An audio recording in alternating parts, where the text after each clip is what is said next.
Après un an de sa nomination à la tête du ministère des Transports, de l'Aviation civile et de la Marine marchande, le ministre Honoré Saï a dressé un bilan des activités menées et en cours, ainsi que les projets en vue, dont celui lié à l'obtention du permis de conduire partant des taxis, des minibus, des bus et même des véhicules poids lourds. Au niveau des permis de conduire, regardez la nature des auto-écoles que nous avons. C'est peut-être des auto-écoles pour les petits Yaris et autres. Mais vous ne vous posez pas la question comment on accède pour avoir un permis et conduire des remorques ou des semi-remorques.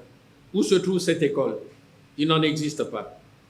Lorsque la société Océan du Nord a eu ses premiers accidents, j'ai fait venir le patron de cette société, lui poser des questions précises. Il m'a dit, la majorité des accidents est pas du fait mécanique, la majorité est du fait des hommes. Ceux qui font des conversions de permis, souvent militaires, en 3 cachets. Il y a donc, de ce côté-là, pratiquement abandon de formation.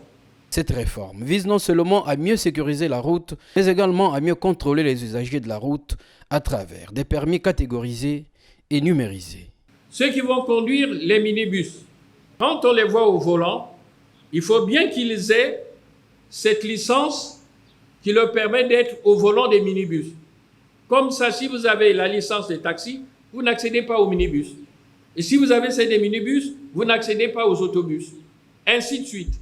Ce n'est que comme ça que nous pouvons serrer les gars et pourrons les suivre tranquillement, de telle sorte que nous ayons le moins d'accidents. La question de la maîtrise et de la certification des centres de contrôle technique relevant désormais de la compétence exclusive du ministre des Transports a également été expliquée aux journalistes conviés à ce déjeuner de presse.